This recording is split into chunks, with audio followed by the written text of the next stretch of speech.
Halo, ketemu lagi bersama saya Arika Rediana di channel Faras Karir, channel yang berisi tentang tips karir dan seputar dunia kerja.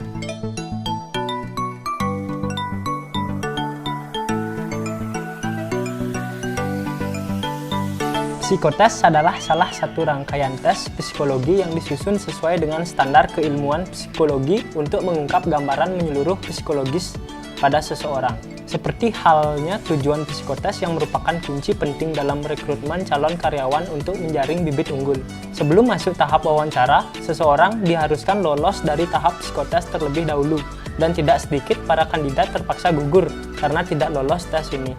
Nah, dari pernyataan tadi timbullah sebuah pertanyaan, yaitu apa saja sih fungsi psikotes bagi HRD yang dimana pada tahapan tes ini tidak boleh dipandang sebelah mata. Yuk disimak ulasan singkatnya.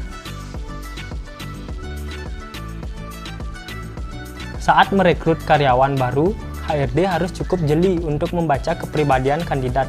Kepribadian seseorang menjadi kunci penting untuk menentukan apakah mereka cocok atau tidak bergabung ke perusahaan.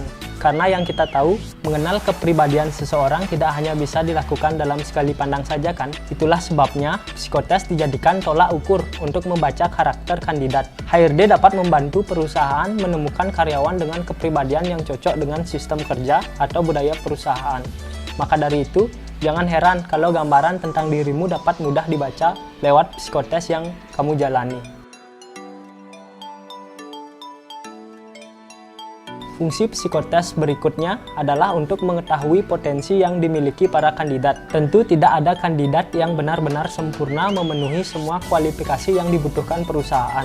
Maka dari itu, potensi dari masing-masing pelamar dapat dijadikan bahan pertimbangan HRD untuk memilih kandidat terbaik. Inilah lagi tugas HRD untuk memilah dan memilih para kandidat yang sekiranya paling dekat dengan kualifikasi posisi yang dibutuhkan. Perlu diingat, belum tentu seseorang yang IPK-nya paling baik otomatis lolos tahap psikotes. Semuanya tergantung juga pada penilaian potensi yang dilakukan HRD.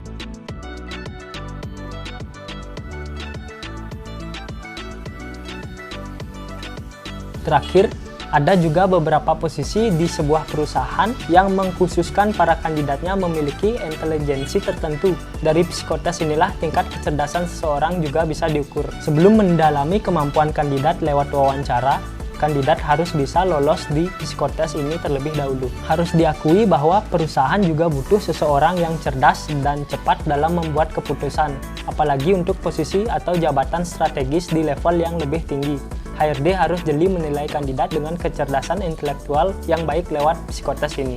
Itulah fungsi psikotes yang beragam. Oleh sebab itu, jangan sekali-sekali meremehkan tahap awal rekrutmen ini ya. Jawablah dengan serius dan sungguh-sungguh agar kamu dapat lanjut ke tahap berikutnya. Sekian video dari saya. See you.